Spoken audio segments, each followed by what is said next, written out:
What's going on, everybody? Welcome into OUA Football Week 1. Wade Zanchetta, Connor O'Neill here from Canadian Football Perspective and All Canadian. We are going to be teeing up the games coming up over the weekend, starting with a Yates Cup rematch between the McMaster Marauders and the Western Mustangs, who are now without Chris Merchant under center. Yeah, this is turning to Jackson White's team. The transfer quarterback from McMaster will have a chance to lead the Western Mustangs back to the Yates Cup, starting against his old team. It should be a fun game, but he will have a bit of difficulty playing the Marauders defense, who is one of the best in the country as they made that 2019 Yates Cup run. And this one could be big for playoff seeding down the stretch, but so might this next game. The Ottawa GGs traveling into Toronto to take on the Varsity Blues, our two alma maters. So, with Toronto, can they repeat that offensive success with Clay Sequeira, Will Corby, Nolan Lovegrove, and the rest of the guys? And how does Ottawa look on the other side with new head coach Marcel Belfay, a new offensive scheme, and the return of Zach Pelios at left tackle? They will also be getting JP Simikinda, a transfer from Guelph, at running back. So a nice 1-2 punch in the backfield with Dawson O'Day and JP there. So should be a fun one. Next up, we have York at Laurier, also a 1 p.m. game. Connor Carasello, can he be the guy for the Golden Hawks?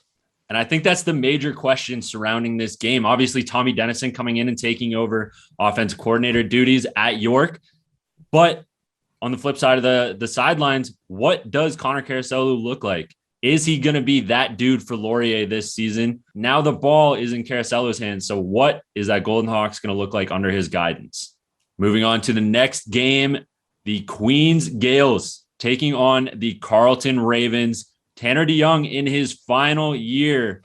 What are we going to see out of these two teams? I'm expecting Carleton to have a high-flying offense. We know what Tanner can do. He's worked on his body composition. His arm is always going to be great. But this is the final run for him, that final chance with this Carleton Ravens team.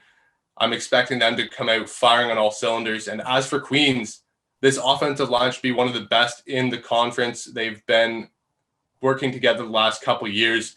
It's the same group, the same guys. But the main question under Steve Schneider, what quarterback do we get to see from Queens? Is it going to be Ryan LeCandro? Is it going to be James Keenan? Or the newly recruited Alex Vreekin out of the hometown Kingston, Ontario? So we will see who's under center, and we will see if those Gales can take a next step. Last game of the weekend. Welcome back to Trey Ford. Welcome back to Tyrell Ford. Welcome back to the Windsor Lancers and the Waterloo Warriors. The Ford brothers landed on the CFL Scouting Bureau top 20 to start the season. So 2 CFL draft prospects on one team there to look out for, not to mention 2 CFL draft picks from the same family to look out for. And these guys both opted out of the CFL draft last year to come back to this moment, to this team, and to this OUA season. What a way to start off with a night game for Waterloo. They're going to be back in a big way. So keep your eyes locked and loaded on the Ford brothers in gold and black. It is sure to be a great weekend of OUA football, and we are very excited to get you guys kicked off. And if you want to catch what happens this weekend, make sure you head to CF Perspectives live YouTube recap Sunday at 10 a.m. this week. As always, you guys can watch every game on OUA TV. For OUA Sport, for CF Perspective, I'm Wade Zanchetta. That's Connor O'Neill. And let's get back to OUA football. Enjoy the games this weekend.